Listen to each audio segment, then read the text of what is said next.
নমস্কার, আমি doctor Arindam Das, consultant otologist and cochlear implant surgeon, Bellevue Clinic, Kolkata. আজকে আমরা আবার সেই ককলিয়ার ইমপ্লান্টেশন বা শিশুদের বধিরতা সেটা নিয়েই কিছু কথা বলবো।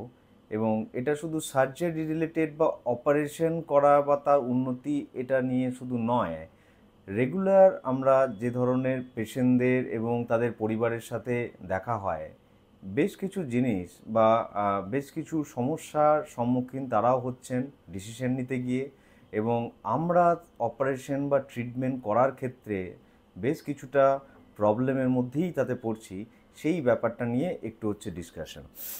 কোনো শিশু যখন বধির হয়ে জন্মায়, সেটা কিন্তু একটা মেডিকেল এমার্জেন্সি। মানে আপনার বাচ্চা কানে এক ফোঁটাও কোনোভাবে শুনতে পাচ্ছে না। সেটা যদি ডায়াগনোসিস তাড়াতাড়ি হয়ে যায় সেটা তো তাও ভালো। কিছু ক্ষেত্রে ডায়াগনোসিস হতেই 1 বছর বা 2 বছর সময় লেগে যায়। সেক্ষেত্রে তাদের গ্রোথ, তাদের ব্রেন ম্যাচিউরিটি, কথা বলা শেখা, প্রত্যেকটা জিনিসই হচ্ছে যে ডিলেড হয়, হতে সমস্যা হয়, এবং সেই সমস্যা নিয়ে তারা স্ট্রাগল করতেই থাকে। কিছু ক্ষেত্রে আমরা বুঝতে পারি, কিছু ক্ষেত্রে আমরা তো ধরতেই পারি না সেই বয়সের মধ্যে। বেশ কিছুদিন ধরেই বা লাস্ট 1 বছরও বলতে পারেন, অনেক পরিবারের সাথেই দেখা হয়েছে যারা ট্রিটমেন্টের জন্য এসছেন বা ট্রিটমেন্ট করিয়েওছেন। হ্যাঁ, কিন্তু এই টাইম যে সময়ের মধ্যে ট্রিটমেন্ট করা হয় সেটার ক্ষেত্রে বেশ কিছু প্রবলেম আমরা রেগুলার ফেস করছি। যেমন একজন পেশেন্ট 2 বছর বয়সে তার ডায়াগনোসিস হয় যে তার শিশু দুটো কানই একদমই শুনতে পান না, সম্পূর্ণ বধির। তারা ডিসাইডও করে যে তার সঠিক ট্রিটমেন্ট মানে এই ককলিয়ার ইমপ্লান্টেশন করানোর জন্য, বাট শেষমেশ সেটি তখন করা হয় না। কোনো কিছু ভয়, ভীতি এবং অপারেশনের যে রিস্ক, সেটা থেকে বাবা মায়ের ডিসিশন নিতে একটু সমস্যা হয়, এবং তারা সহজতর রেকগনাইজ নয় এরকম কিছু ট্রিটমেন্টের প্রতি আকর্ষিত হন।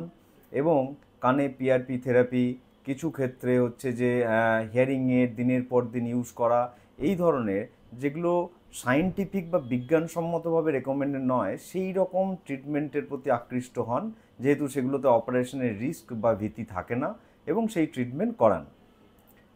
প্রবলেমটা হয় যে যখন 2-3 বছর ট্রিটমেন্ট হওয়ার পরও বাচ্চা কথা বলতে শেখে না, এবং আবার আমরা টেস্ট করে তখন দেখতে পাই যে শোনা তো বাড়লই না, কিন্তু সময়টা হাতের বাইরে চলে গেল।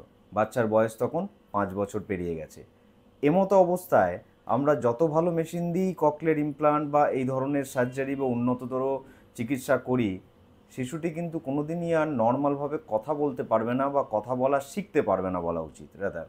তাহলে এই ঘটনাটা থেকে বা এই ধরনের যে ঘটনাগুলি আমরা দেখছি, বিভিন্ন কারণে ট্রিটমেন্ট জানা সত্ত্বেও আমরা সেই পথে এগোতে পারছি না, বা অ্যাজ এ পেরেন্টস আমরা সেই ডিসিশন নিতে পারছি না। তার জন্যও কিন্তু বাচ্চার বয়স বেড়ে যাচ্ছে, এবং চিকিৎসা তারপর পৃথিবীর যেখানেই হোক বাচ্চার গঠনগতভাবে, মানসিক বিকাশগতভাবে বা কথা বলার ক্ষেত্রে একটা বড় অন্তরায় কিন্তু রয়েই যাচ্ছে।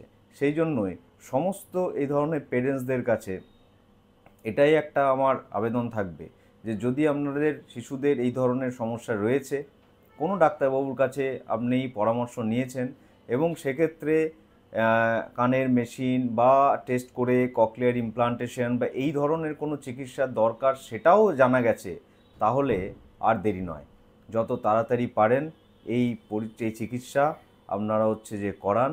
কেননা সেক্ষেত্রে হয়তো অপারেশনের রিস্ক ডেফিনেটলি থাকবে, কিন্তু যে সাকসেসফুল অপারেশনের পর আপনার শিশু নর্মালভাবে শুনতে পাবে, কথা বলতে শিখবে এবং স্বাভাবিক জীবনে নর্মাল স্কুলে পড়াশুনো করবে, এটা যদি হচ্ছে যে চান বা এটা যদি হচ্ছে যে করা পসিবল হয়, তবেই কিন্তু তার সামগ্রিকভাবে এই ট্রিটমেন্টের সফলতাটা আমরা আনতে পারবো।